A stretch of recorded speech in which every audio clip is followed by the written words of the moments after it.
વિશ્વના ઘણા દેશોમાં ફરી એકવાર કોરોનાના કેસ વધવા લાગ્યા છે. આ વખતે કોરોનાનું નવું સબ વેરિયન્ટ સામે આવ્યું છે, જે JN1 ચિંતાનું કારણ બન્યું છે. આ પ્રકારને સૌપ્રથમ લક્ઝમબર્ગમાં ઓળખવામાં આવ્યું હતું. ત્યારે સિવિલ સ્મિમેર અને PSA પ્લાન્ટ પર મોકડ્રીલનું આયોજન કરવામાં આવ્યું હતું. કોવિડ-19નું નવું પેટા વેરિયન્ટ રોગપ્રતિકારક તંત્રને છેતરવામાં માહેર છે. તેના લક્ષણો અગાઉના પ્રકારો જેવા જ છે, જેમાં તાવ, વહેતું નાક, ગળામાં દુખાવો, માથાનો દુખાવો અને પેટમાં દુખાવો અને ઝાડા જેવા લક્ષણોનો સમાવેશ થાય છે. રિપોર્ટ અનુસાર નવા વેરિયન્ટના કારણે ગેસ્ટ્રો ઇન્ટેસ્ટાઇનલ સમસ્યાઓ વધુ થઈ શકે છે.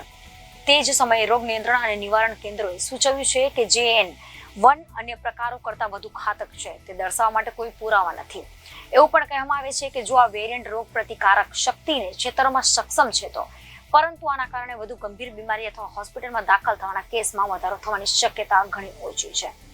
JN1 ન્યૂ વેરિયન્ટને લઈને આરોગ્ય વિભાગની ટીમ સજ્જ બની ગયું છે, જેથી વર્કશોપનું આયોજન હાથ ધરવામાં આવ્યું છે અને સિવિલ હોસ્પિટલ, સ્મિમેર હોસ્પિટલ અને PSA પ્લાન્ટ પર મોકડ્રીલનું આયોજન કરવામાં આવ્યું હતું. સિવિયર ખાંસી, શરદી અને તાવના દર્દી પર મોનિટરિંગ અને ટ્રેકિંગ કરવામાં આવી રહ્યું છે. જરૂર જણાય તો જીનોમ સિક્વિશિંગ ટેસ્ટ કરવામાં આવી રહ્યું છે. ઓક્સિજન સપ્લાય કરવાનું પણ રિવ્યુ કરવામાં આવી રહ્યું છે. 193 હોસ્પિટલમાંથી માહિતી રોજે રોજ લેવામાં આવી રહ્યું છે. જી સર, નવા વેરિયન્ટને લઈને શું કહેશો? હાલમાં કેરાલા ખાતે એક JN1 વેરિયન્ટ નોંધાયો છે, પોઝિટિવ સામે આવ્યો છે. તેના અનુસંધાને ભારત સરકાર અને ગુજરાત સરકાર શ્રી દ્વારા આ તમામ સારી કેસો અને ARI કેસોમાં ખાસ કરીને મોનિટરિંગ કરવા સંદર્ભે સૂચના આપવામાં આવી છે. સાથે જ તમામ સારી કેસોમાં RT-PCR ટેસ્ટ થઈ જાય તે પણ મુજબની સૂચના પણ મળી છે. અને સાથે જ આ બાબતે તમામ મેડિકલ કોલેજ, હોસ્પિટલને પણ જાણ કરી દેવામાં આવી છે.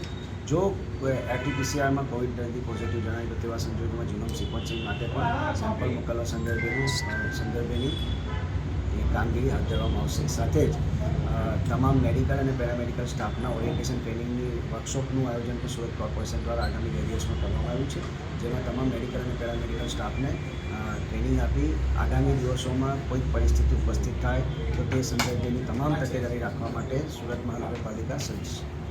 Reporter Arvind Rathod, Janadesh news, Surat.